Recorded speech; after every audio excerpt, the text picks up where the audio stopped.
Rick Smith is the founder and president of Hope Story, a nonprofit that connects doctors and their patients whose child has received a Down syndrome diagnosis to resources, support, and stories of hope. For over 7 years, via his blog and social media, Rick has raised awareness worldwide about raising children with Down syndrome and is passionate about helping people use their story to help make a difference in the life of others. He lives in Texas with his wife, Abby, and his 3 children, Noah, Jackson, and Cone. He will speak to us about how a little bit of hope can go a long way and the need to bring hope and support to couples receiving a prenatal diagnosis of Down syndrome. Rick, it's great to welcome you to the United Nations. You have the floor.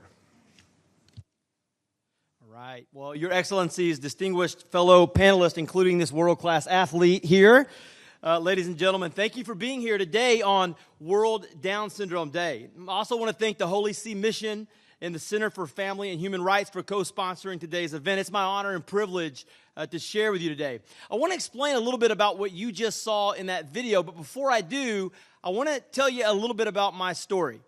This is a picture of me holding our son Noah for the first time. We were surprised to learn about 3 hours after he was born that he was born with Down syndrome.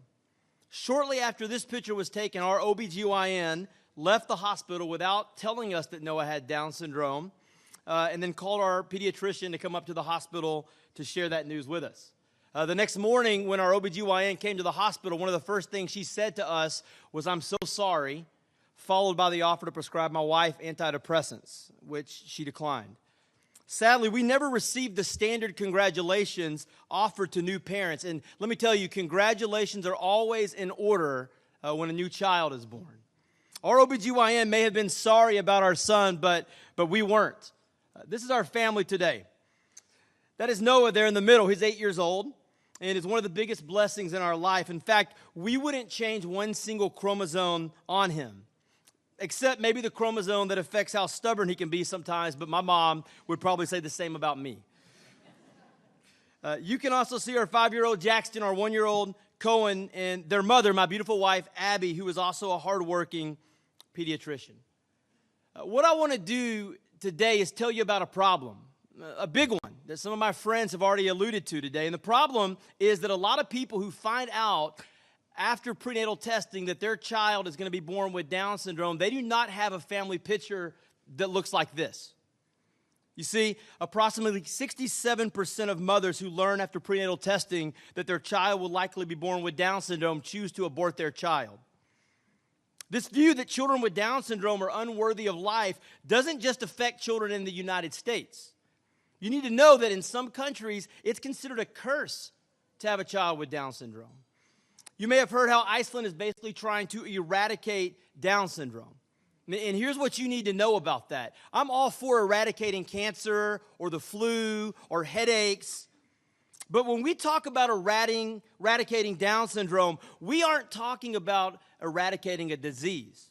You understand? We're talking about eradicating an entire group of people like my son and his friends. So why are these termination rates so high? This is our friend Cece. When Cece's mom was pregnant with her, her doctor tried to convince her several times to abort her. While Cece's mom was late in her pregnancy, her medical professional told her that he knew doctors that would still terminate if that's what they really wanted to do. He cornered her without her husband present, asked her if that's what she really wanted, and suggested that he had a nurse who was, quote, very Catholic, and even that Catholic nurse decided to abort. She changed OBGYNs, and today Cece's a fun-loving little girl adored by her family. This is a family that I met last year that lives right here in the New York area. They told me when their doctor called to give them the news that their child would likely be born with Down syndrome, on that same phone call, the doctor also offered to schedule an appointment for an abortion for them.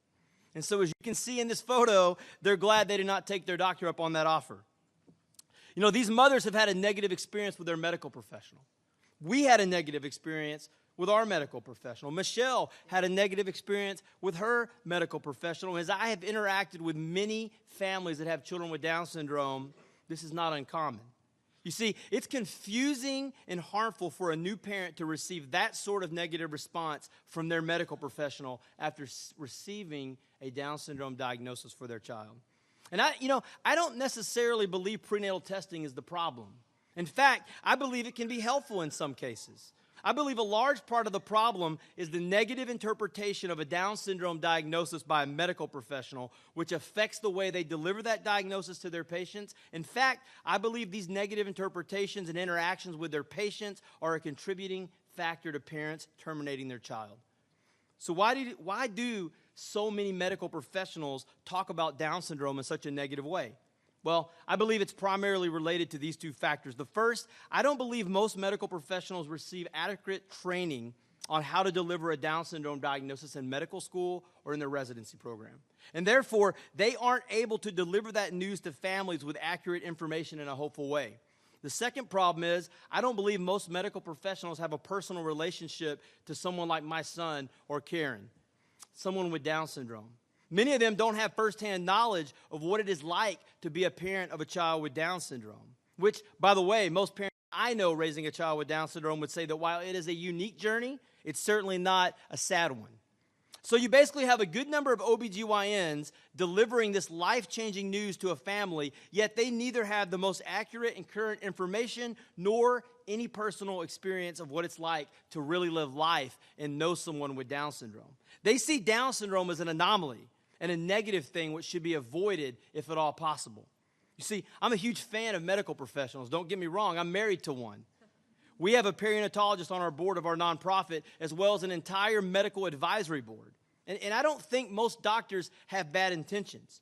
I just believe no one has ever come alongside them and told them what a beautiful story it is to be a parent of a child with Down syndrome, and we want to change that. So last year we started a nonprofit called Hope Story with the goal of solving these two problems. Here's how we hope to do it. We believe that personal relationships plus training and resources for the medical community result in saved lives for children with Down syndrome, and we call this the Hope Advocate process.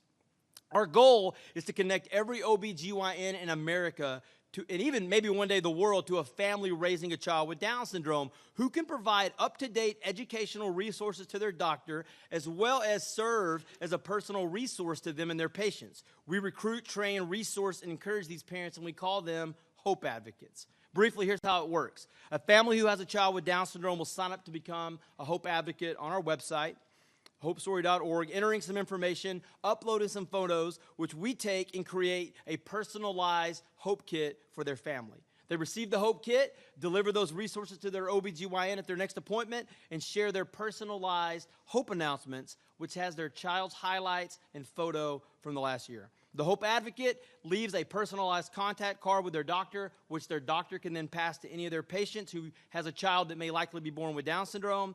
And the Hope Advocate can tell their doctor that they have been trained and they are available 24 hours a day, 7 days a week to provide friendship, support, and most of all, a connection of hope to them. And those new parents can then come to our website where they can view stories of families raising children with Down syndrome, learn more about our organization. Eventually, the goal is for the new parent to connect with a Hope Advocate who will be trained to share their story with them. You know, I think a lot of parents feel alone. Their doctor seems to view having a child with Down syndrome in a negative way. They may not have any friends who have a child with Down syndrome, and they likely never picture themselves as parents of a child with Down syndrome. And listen, when people feel alone, they can also feel fearful and hopeless. And when people don't often make the best decisions when they feel hopeless. And our hope is that these connections can replace some of the fear that a new parent may have with hope, and a little bit of hope can go a long way.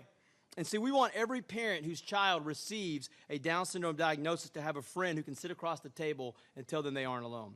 Ultimately, we hope that parent brings their child to full term and the Hope Advocate process can continue. So what you saw in the video is an idea of what we hope to duplicate all over the United States. You know, the Bible tells us that God knitted this little boy together in his mother's womb, and that he was made in the image and the likeness of God. This little boy, Noah, is fully human, and because of that, he has profound worth, dignity, and purpose. You see, a person's worth doesn't come from how many chromosomes they have or don't have, or what they can or cannot do, but because they are an image bearer of the one who created them. And because of that truth, every person in every nation is worthy of life. You know, when you walk into a bookstore and you browse the aisles of books there, you're greeted with rows and rows of covers of books. All those books longing for you to pick them up and enjoy it. You know, often we judge these books by their cover. If the cover looks attractive and fun and well-designed, we pick it up. If it doesn't, we may walk right past it, choosing to never experience the story contained in its pages. It's been said you should never judge a book by its cover because in doing so, you would miss out on the joy of reading many of life's classic stories.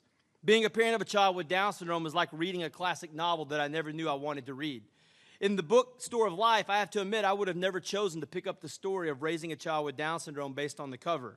But now that I've experienced this life-changing story that I never knew I wanted to read, I'm so glad I have. And I can say that this story has changed my life and the life of countless others for the better. And just like any good story, I want to share it with others so that they will not miss out. Sadly, so many people in life make a choice to close this book before they ever turn a page. Our goal is to help more people not miss out on the joy and beauty of this story by helping replace their fear with hope. I think the Hope Advocate process has the ability to literally change the world. If you want to learn more, you can do it at hopestory.org. You can send me a message through our contact form. It'd be my privilege to connect with you. Thank you for your time, and I hope you will join us in connecting medical professionals and families to stories of hope. Thank you.